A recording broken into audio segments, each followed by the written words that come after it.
Hello dear students, I hope you all are doing well and I also hope that you are enjoying history lessons with me. So today we are going to begin with the chapter called The Rise of Nationalism in Europe. So in grade 9th, I have told you we have discussed about the French Revolution, we have discussed about the Russian revolutions, we have also learnt about the Nazism, right? All of these things we have seen. So, why those revolutions were happening? Because of their, governments. Because, see, there used to be no government earlier, there used to be monarchs earlier and they used to be despotic, right? उनके ऊपर किसी भी प्रकार का कोई अंकुश नहीं था. सारी जो निरंकुश राजाओं की जो मनमानी चल रही थी उनको हटाने के लिए लोगों ने बहुत सारे रेवोल्यूशंस किए and we have read about them thoroughly last year. So इस चैप्टर में आज हम क्या स्टार्ट करने वाले हैं कि हाउ द नेशनलिज्म ये जो देशभक्ति की भावना है ये यूरोप के लोगों में कैसे आई. So let us quickly begin with that. And in the beginning of the chapter only, there is a picture given, a beautiful picture is there. So what does it depict? See, in 1848, Frederick Soro, a French artist, prepared a series of 4 prints visualizing his dream of a world made up of democratic and social republics, as he called them. Now, there was a French artist, he has prepared a picture as you can see. And what is he talking about? He was visualizing that now it's time people should have democracy, people should have social republic. Now, republic means, as I always told you, republic means the head of the state is always elected and not the the chosen king. जैसे monarchy में क्या होता है, king का बेटा king, फिर उसका बेटा king, right? So that is monarchy. Republic में क्या होगा, head of the state would be elected. So he has imagined such a society. Okay. Now what does this picture depict? You can see one statue here, right? She has a torch in one of her hands. She has a torch. Torch means it depicts enlightenment. Then in the other hand, she has got the Charter of Rights. We will be seeing in the next slide. What does she have? So the series shows the people of Europe and America, men and women of all ages and social classes. Now you see all, men, women, everyone is there, marching in a long train and offering homage to the Statue of Liberty as they pass by it. Now see, as they pass by it, they are looking at the statue with the regard. On the earth, in the foreground of the image, lie the shattered remains of the symbols of absolute institutions. In Soro's utopian vision, the peoples of the world are grouped as distinct nations identified through their flags and national costume. What does it mean? Now see, on the earth, यहाँ पर क्या है? Shattered remains पड़े हैं किसके? Absolute monarch के. Now, absolutist mean the one who has absolute rule, the one who is despotic, right? So, ये नीचे उसके remains पड़े हुए हैं, which means now the absolute monarchy is ended and now it's time to have a democratic government in the country. Then what does it say? In Soro's utopian vision. Now what is utopian vision? Now utopia means an ideal society, right? एक आदर्श समाज. Utopia का मतलब एक आदर्श society. Okay, सो इसका जो vision है वो कैसा है? यूटोपियन है. Means something, a society where everything is perfect, everything is ideal. So the people of the world are grouped together as distinct nations. Now all of them are living together, right? Identified through their national flags and national costume. Now see, now he is giving the concept of nation state, right? So they are all different countries, right? So different countries have their different flags, different countries have their different flags here, okay, and they all have their different costumes, they all have their different languages, right? So this is the utopian society vision, okay. Leading the procession way past the Statue of Liberty are the United States and Switzerland, which by this time were already nation states. Now अभी तक America को independence मिल चुका था किससे? Britain से. America also used to be a colony of Britain earlier, children, you all must know. And then Switzerland. Switzerland भी अभी तक एक अपना nation state बन गया था, मतलब इनकी खुद की एक independent democratic government थी और ये एक sovereign nations थे, right? So जो स्टैचू के सबसे पास में है, सबसे आगे है, फ्रंट में कौन खड़े हैं? United states of America and Switzerland, क्योंकि अभी तक नेशन स्टेट बन चुके थे. Okay. Identifiable by the revolutionary tricolor has just reached the statue. तो ये आइडेंटिफाई कैसे करें यूनाइटेड स्टेट्स और स्विट्जरलैंड को? क्योंकि उनके फ्लैग्स उनके हाथ में और वो स्टैचू के बिल्कुल पास में पहुंच गए हैं. Now she is followed by the peoples of Germany bearing the black, red and gold flag. अब उनके पीछे कौन है? जर्मनी के लोग. कैसे पता चल रहा है कि वो जर्मनी के लोग हैं? बिकॉज उनके हाथ में उनका ब्लैक, रेड और गोल्डन कलर का फ्लैग है. Right. Now interestingly, you should know that at that time when this artist made the image, the German people did not yet exist as a united nation. तब तक Germany क्या था? एक United nation नहीं बना था. तब तक वहां पर क्या चल रही थी? एक मोनार्की चल रही थी. Right. Okay. Following the German people are the people of Austria, the kingdom of the two Sicilies, Lombardy, Poland, England, Ireland, Hungary and Russia. अब इसके पीछे ये सारे कंट्रीज के लोग चल रहे हैं. राइट. अपने अपने फ्लैग्स उन्होंने हाथ में कैरी कर रखे हैं. From the heavens above Christ, saints and angels gaze upon the scene. They have been used by the artist to symbolize fraternity among the nations of the world. Now I'll quickly take you back to the picture. Now look at the picture. Here in the sky you can see the picture is a bit short. So from the sky the angels are, the cross symbol is there. So Christianity is the सबसे ज़्यादा majority वाला religion है west में, I mean in Europe. So you all know. तो जो angels हैं, जो saints हैं, जो जितने भी इनके Christ हैं, वो इनको क्या दे रहे हैं? blessing दे रहे हैं और बोल रहे हैं कि yes, I also support you in this mission. Okay. So this was the image which was created by this Frederic Soro, which was the French artist, and which displays a clear vision of a utopian society. Utopian, I told you, an ideal society where everything is perfect, right? और अब ये क्या चाहते हैं कि absolute monarchy खत्म हो और nation states जो है वो बने. Okay, all right. So what is this? What is this nation state? Now let us see. During the 19th century, nationalism emerged as a force which brought about sweeping changes in the political and mental world of Europe. अब क्या हुआ 19th century में? सारे लोग बहुत ज़्यादा aware हो गए थे. फ्रेंच रिवोल्यूशन ऑलरेडी हो चुका था. Right. We have already seen French revolution already हो गया था, 18th सेंचुरी में ही हो गया था. और उसके बाद धीरे धीरे वो रिवोल्यूशन बाकी यूरोप के देशों में भी फैला. राइट. तो अब लोगों के अंदर नेशनलिज्म की भावना बहुत ज़्यादा आ गई थी. नेशनलिज्म मीन्स देशभक्ति, राष्ट्रभक्ति. ओके. तो इस देशभक्ति से जो सोसाइटी थी, जो जितने भी छोटे छोटे किंगडम्स थे राजाओं के, उनके अंदर लोगों ने रिवोल्यूशन किया और उससे बहुत बड़ा चेंज आया. सबसे पहले तो पॉलिटिकल चेंज आया, क्योंकि मोनार्की को ख़त्म करने की बात कर रहे थे, डेमोक्रेसी की बात कर रहे थे, तो पॉलिटिकल चेंजेस आए. राइट. तो यूरोप की सोसाइटी में इससे बहुत चेंजेस आए. Now the end result of these changes was the emergence of the nation state in place of the multinational dynastic empires of the Europe. What does it mean? तो finally इसका result क्या हुआ? End result क्या हुआ कि ये जो छोटे छोटे किंगडम्स में जो यूरोप के देश बटे हुए थे, उन छोटे छोटे किंगडम्स में से राजाओं को हटा करके क्या बनाए गए? नेशन स्टेट्स बनाए गए. राइट. इंडिपेंडेंट नेशन स्टेट्स बनाए गए, जहाँ पर क्या आई? डेमोक्रेसी आई. ओके. सो नेशन स्टेट क्या होता है? नेशन स्टेट के फीचर्स क्या होते हैं? Nation state is the one, nation state was the one in which the majority of its citizens and not only its rulers came to develop a sense of common identity. Nation state में क्या होता है? वो सारे लोग रहते हैं जिनकी एक कॉमन आइडेंटिटी होती है, एक कॉमन कल्चर होता है. राइट. और एक उनकी शेयर्ड हिस्ट्री होती है. Right. They all have gone through the same history. तो ये नेशन स्टेट के क्या होते हैं? कुछ फीचर्स होते हैं where everyone belongs to the same ethnicity, right? Same history, same culture, right? So this is the idea of nation state. Okay. So finally Europe के देशों से फिर मोनार्की खत्म हुई और नेशन स्टेट्स एग्जिस्टेंस में आए.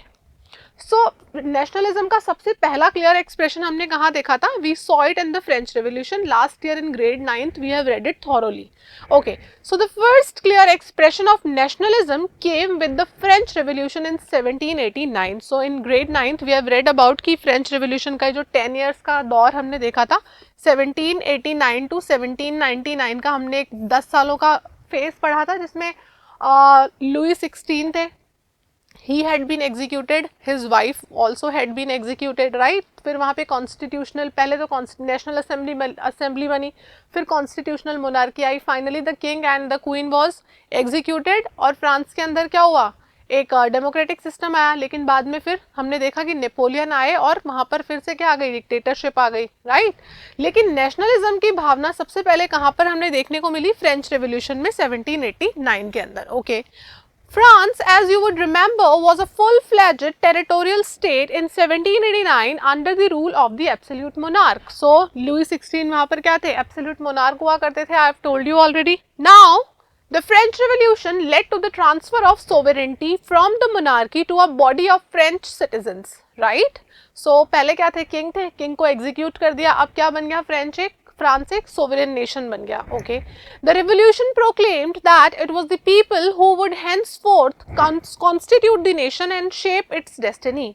तो जब किंग को एग्जीक्यूट किया तो लोगों ने क्या मन में विचार रखे क्या कि भाई this king is absolute, we can not tolerate this any more, right. तो अब हमको क्या चाहिए, we want to constitute the nation, right, and shape its destiny, की मतलब अब हम खुद हमारे देश का संविधान बनाएंगे और हम खुद डिसाइड करेंगे कि हमारे देश का फ्यूचर क्या होगा, okay. The French revolutionaries introduced various measures and practices that could create a sense of collective identity amongst the French people. Now French Revolution में हमने देखी थी बहुत सारी चीज़ें वहाँ पर लोगों ने की, right? कलेक्टिव आइडेंटिटी लोगों के बीच में एस्टेब्लिश करने के लिए बहुत सारे क्लब्स भी बने थे, जैकोबियन क्लब का नाम भी आपको याद होगा, ओके। सो उन क्या क्या मेजर्स उन्होंने लिए थे, द आइडियाज ऑफ, सबसे पहले ला पात्री, दैट इज द फादरलैंड। उन्होंने क्या बताया कि ये हमारा देश है, हमारी माता, जैसे हम बोलते हैं ना भारत हमारी माता है, भारत माता की जय, राइट। तो उन्होंने क्या बोला कि फ्रांस क्या है, हमारा फादरलैंड है, एंड ले सिटॉइन, और हम क्या है, इसके सिटीजन्स है। तो इन आइडियाज पे इन्होंने एम्फेसाइज किया। So these things are very important है ना, ऐसे आइडियाज एग्जाम में आ सकते हैं। So you have to remember these things कि उन्होंने फ्रेंच रिवोल्यूशनरीज ने बहुत सारे ऐसे मेजर्स लिए थे। तो क्या थे वो मेजर्स, सबसे पहले था ला पात्री which is the fatherland, and ले सिटॉइन दैट इज द सिटीजन्स। इस पे उन्होंने एम्फेसिस किया लोगों को एक साथ लाने के लिए। एज आई टोल्ड यू कि लोगों ने क्या किया था, लुई 16 और उसकी जो क्वीन थी मैरी एंटोनॉइटे, उनको एग्जीक्यूट कर दिया और एक कॉन्स्टिट्यूशन उन्होंने अपना लेकर आए, right. They talked about the rights and everything.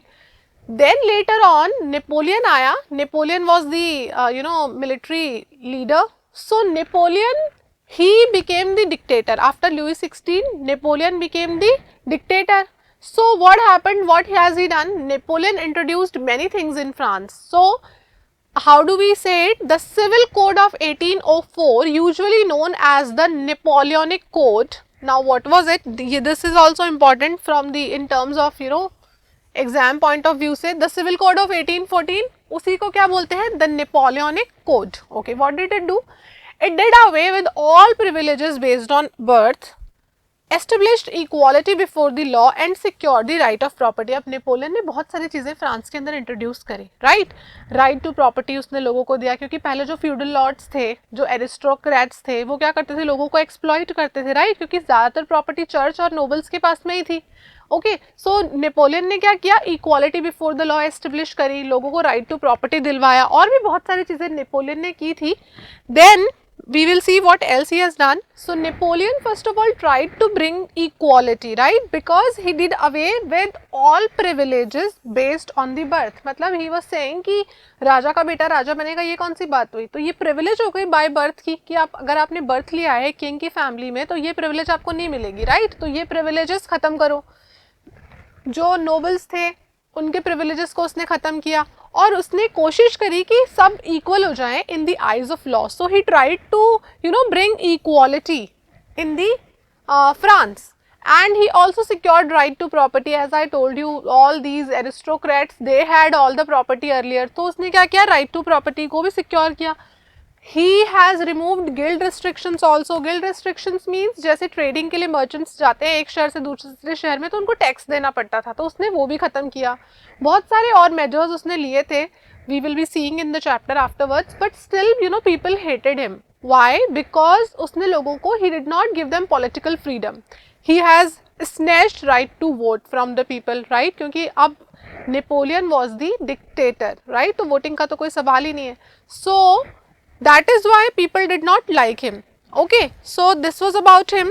But you know, still in how this nationalism thing came, कैसे हुआ ये? Now, during 18th century, there was no idea of nation states, right? People were not aware about nation states things. Why? Because you know, different you know, parts, in the different parts, different kings were ruling. Okay, so see, like in Germany, Italy and Switzerland were divided into different kingdoms, duchies and cantons, whose rulers had their autonomous territories. Okay, now different rulers had their different independent areas where they were ruling independently.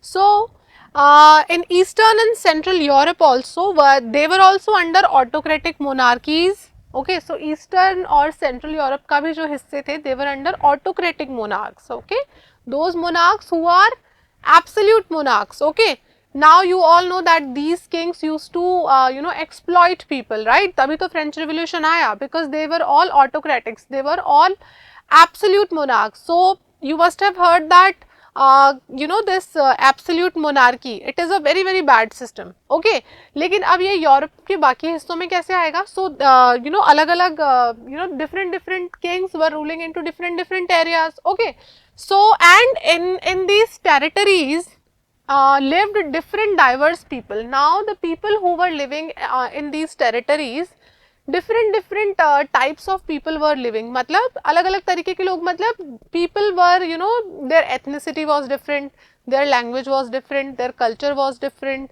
the clothes which they wear, they used to be different. Okay, the food which they used to eat, that used to be different. Okay, so they did not see themselves as sharing a collective identity or a common culture. So there was nothing called common culture, there was nothing common in them.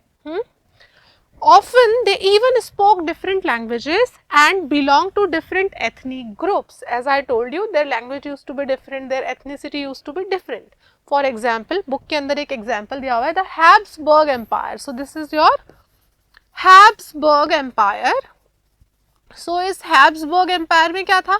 different types के लोग रहते थे, right? Their food, their clothing, their language, their festivals, everything used to be different. Okay, so this Habsburg Empire that ruled over Austria and Hungary, for example, was a patchwork of many different regions and people. So all different types of people used to live in Habsburg Empire.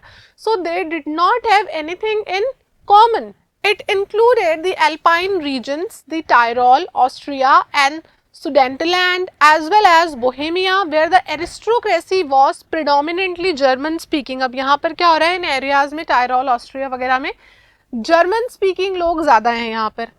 It also included the Italian speaking provinces of Lombardy and Venetia. Now there are Italian speaking people also, German speaking people also. So basically what am I trying to say, that during 18th century, 17th, 18th century, different types of people lived in these different kingdoms. Okay, and they did not have anything common in them. So nationalism कैसे आएगा? But one thing was common. What was that common thing? The only tie binding these diverse groups together was a common allegiance to the emperor. Allegiance means they were very faithful towards their emperor, right? So उनके लिए उनका जो king होता था, that only used to be the most important thing. Okay, so there was no fraternity among the people, they were only faithful towards their king. And now अब इतने सारे जो you know, different ethnicity, different types of people, तो इनमें एक nation state का concept कैसे आएगा? तो अभी तक तो you know, everybody is different in this thing.